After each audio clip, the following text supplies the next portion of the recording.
Okay, so we're going to talk about a little bit more about nature v nurture and exploring the role of instincts between horses and humans. So we're building on what we spoke about last week, where we talked about instinct and purpose.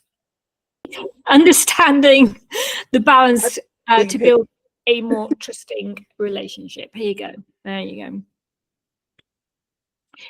So first, I think the most important thing is we need to start with a definition of the nature and the nurture. And nature is where we're referring to the instinctive, automatic behaviors that both humans and horses are born with. So how they've evolved through millennia, and nature evolves with their evolution and evolves with our evolution. So there's parts of our nature now, because of the way we live and the lives that we have developed, that would not have existed, say, 200 years ago. And it's the same with the horses, particularly when we are talking about our domestic horses. The biggest thing that we share is the survival mechanisms. So they are hardwired into us, both horses and humans. So for the horses, we're talking about usually the 3 F's, so the flight or fight being the main two when we're talking about survival. Because freeze is less survival, because it's usually when they're in a state of they have no other choice. So they're given into the moment that has occurred. And for humans, that flight or fight manifests as an immediate emotional reaction. So when we have that knee-jerk reaction, like I just mentioned earlier, taking a moment to gather thoughts, to have a response, as opposed to immediately going for a reaction. And that, because that's usually going to it's not going to be very receptive. People aren't going to be very receptive to that. Right. So on the other hand, nurture is the learned behaviors. So these are the things that we've picked up from, and our horses, from the environment, from experiences that we have lived, and the way that the horses have been trained. And I use that word in this context because that is the tradition. We are training them, whereas I prefer to come from a coaching and mentoring point of view, even with our horses mentoring. But I'm using the word trained in this moment because that is where most of our horses, domestic horses, have gotten their nurture-based reactions from. So this could be that and a bit like we were talking about Banksy and Basquiat, that they are going to be reacting to a specific way a human has dealt with them in the past. So, for example, the legs. So he's never had his legs picked up in a horse. I was going to speak Spanish then. In a way, a horse needs for their legs to be picked up, and it could be a completely innocuous fact that it's because they're small, or it could just be that they've been roughly handled, and these will create responses. And this is the whole part of nurture. And as humans, it's the same. We learn to respond to certain situations due to our experiences in life. So going back to the horses for a little bit more detail. So for horses, nature plays a huge role in their behavior, and their instinctive reactions often revolve around survival, which, like I said, was fight, flight, or freeze. And obviously, for the wild horses, this is going to be giving them safety against predators. And it also creates an immediate ability to be present in any moment. So, and I think this is what animals, as mammals, share, is for most animals, when they're asleep or at rest, they can be awakened up on their feet in a flash. Whereas I don't know about you, but it takes me a good 20 minutes to pull myself together. And why is that? That's because we have no predators.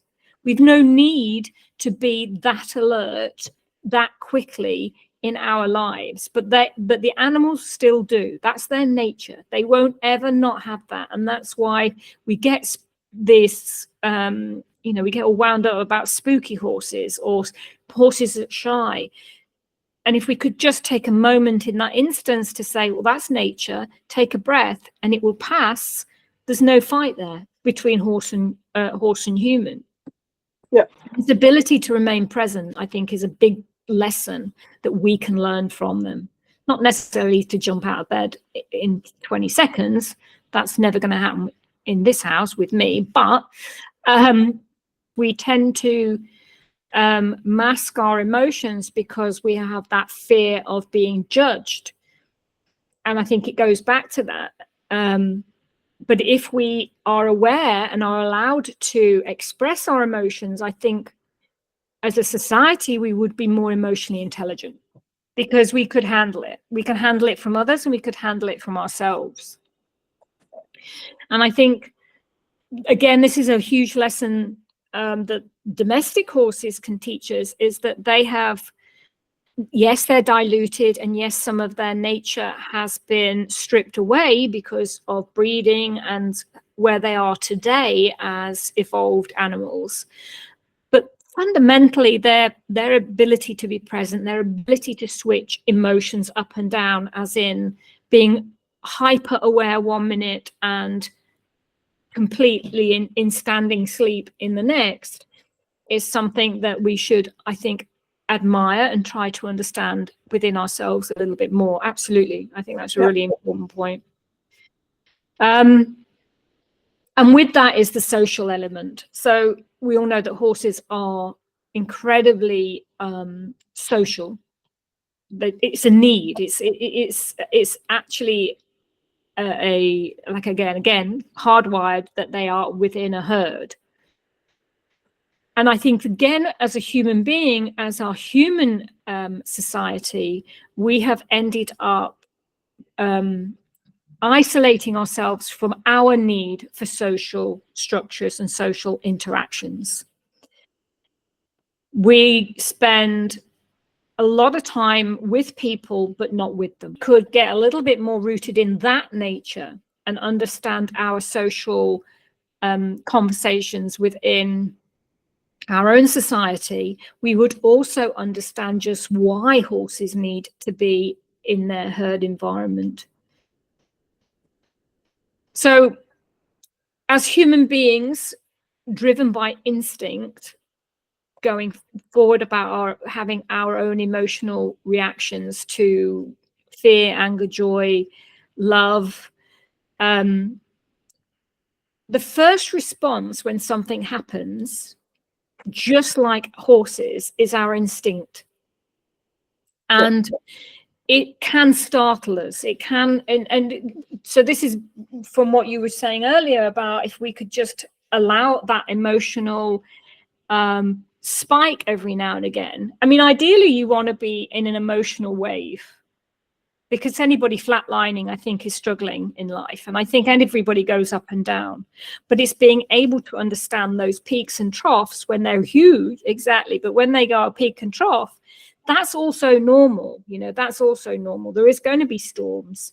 And it's how we are able to manage that emotional changes and understand that we can come back down to neutral and it's okay, as the horses do when they've spooked. I mean, you must have seen this. If you panic when a horse spooks, the spook is longer and bigger. If you allow them to run through very quickly their spook, in fact, you'll see them here. If something happens, they may take 3 paces, stop and look back. And if they feel safe, then it's over.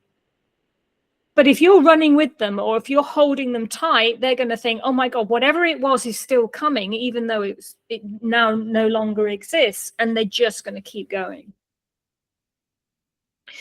So our physical instincts, like the fight and flight response, are also automatic. And we also have that social instinct that pushes to connect and communicate with others. Unfortunately, we seem to suppress that greatly. And with all the fact that technology is amazing, I mean, look at you and I here, completely in two different worlds almost, and we're having this conversation. So it's great. It has so many positive things. But it also has quite a lot of negative things that come with it, and that isolation, I think, is one of them. Yeah. So thinking about our nurture, while instincts are huge as a human being, nurture, which is our learned experiences, also can shape our behaviors over time. So for horses, like I said earlier, the training and conditioning can teach them to trust or not, to respond to cues or not, or change their behavior. Similarly, we as human beings learn how to manage our own emotions and actions based on our experiences. And it's this balance between the instinct and learning that defines how both we and our horses respond to situations. And an extra layer on top of that is the understanding of that balance and understanding when it is out of balance. So building a deep, trusting relationship with your horse means finding the balance between instinct and nurture. So on one side, we have the horse's natural instincts, things we can't and shouldn't try to change. And on the other side, we have their learned behaviors that come from consistent positive training or negative training, whatever.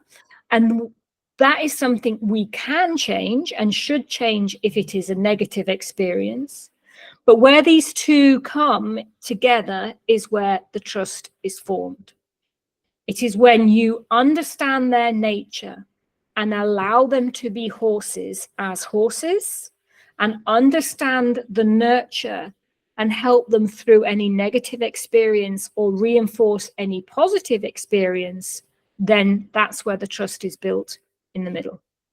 I think as well, just a slightly different subject, but it sort of fits into this conversation, and we will touch on it in the future, is that it goes back to that ticking boxes. And yes, a collection can be beautiful, but a beautiful collection also has to be natural. You can't ask for a collection that is out of a horse's reach, because then it becomes pathological, then it becomes pain. Yeah. Even if it still looks beautiful to the eye, to the outside. To be able them to understand that they have their own bodies it's like, let's say, you and I were walking, my gait, my stride will be a different length to yours. Right, Rachel, you have to now walk at the exact same stride as me for the rest of your life. Yes, I could do it. Yes, I could manage my body to get used to that. But fundamentally, I will probably be putting my hips under strain. My back would probably start to ache, because it's not my natural collection. It is a collection that's being forced on me that looks great. I'm still managing, I'm still getting from A to B, but it's not my natural body's way of rhythm. Now I'd like to just take a minute and talk about our own instincts, and maybe an emotional reaction that impacted on your interactions with your horses. I know we touched on it in our opening conversation. Just about, can you think of a time that you instinctively reacted with frustration or fear or another emotion? And how did that reaction shape the situation? And if you would have not reacted in that way, if you had reacted with less reaction and had a little bit more awareness of the situation, what do you think, more awareness of your instincts, let's say, changes in that moment would be?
this is the conversation isn't saying, oh, well, I can't have that instinct. I can't have that.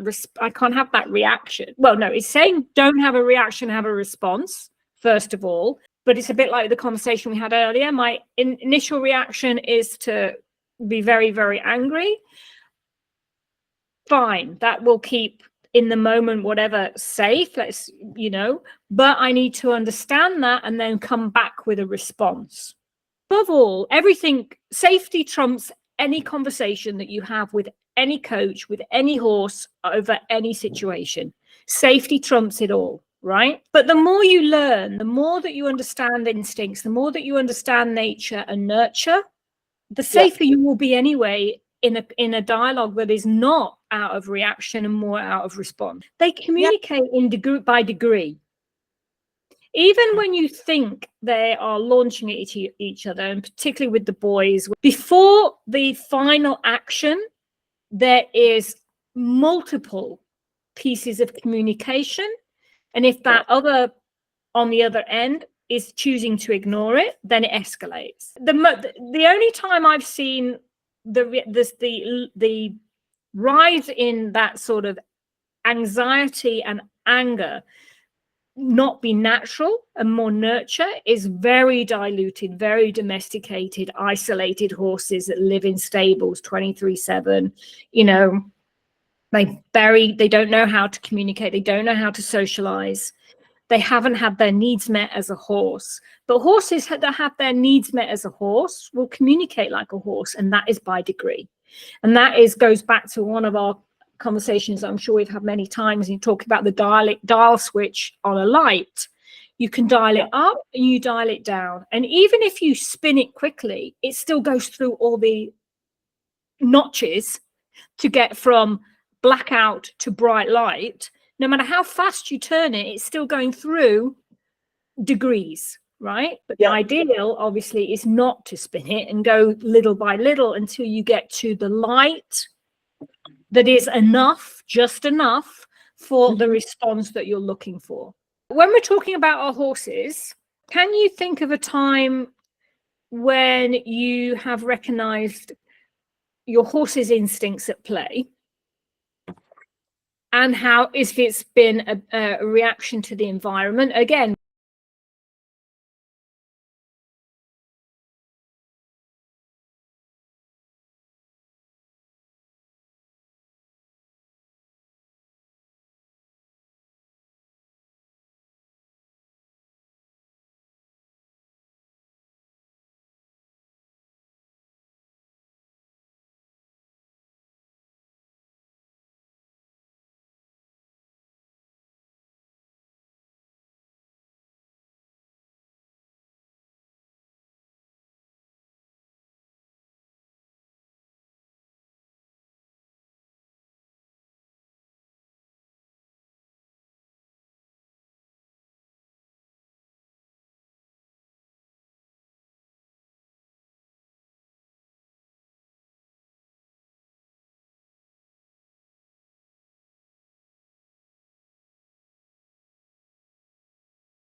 so as we mentor our horses and coach our horses, what we're doing is adding layers of understanding, layers of awareness on top of their natural instincts. This is what I would like people to start thinking about, that nurture is layers of understanding and layers of awareness within the domestic environment that should complement their natural instincts and not be in contrast to them, not be, what's the word, not a complement and not jarring. You know, it needs to be complementary, it needs to go together. And if we can consistently create that positivity so that every experience is a positive one. Now, it won't be, but our intention should be that we should be aiming for that they understand the positivity of their domestic situation and their environment that they're in. And by doing this, we're going to be showing them that they can trust us and that we're able to nurture their ability to respond calmly and confidently. By opening that door, that communication, and allowing them to communicate, even when it's not going to be going that smoothly, as long as we've got that door open, they're less likely to escalate. And I think this applies also to our own reactions. Often when we are silenced, and sometimes we silence ourselves because we just don't want to face what's coming, or somebody else silences us, and therefore we feel muted, and that makes us angry, and and I've lived this, so this is a real personal story for me, is that when the voice does occur, it's loud and it's angry because you've held it in and held it in and held it in. And what we're asking our horses to do is to hold it in and hold it in and hold it in, and then boof, and then, oh, my horse is explosive, just exploded out of nowhere. Not really. So by understanding our instincts and learning new ways to manage them, I think we will build trust within ourselves and with our horses, because that's the other thing. There is trusting our horses and our horse trusting us. But do we trust ourselves? Because that will be sensed. And if we don't, we need to start there. We need to start at the root of why the trust in ourselves is also super important. So I would like to ask you to reflect on your instincts and your horse's natural responses. And it just it's going to sound repetitive, but the more that you take this information on board and the more you repeat the observation and repeat that feeling, you're going to notice things that you didn't notice the first time round. And this is what builds the trust one step at a time, that you are breaking it down and breaking it down and breaking it down. And by spending that time in observation, that is when we're going to get the trust back that most of our domestic horses are craving for.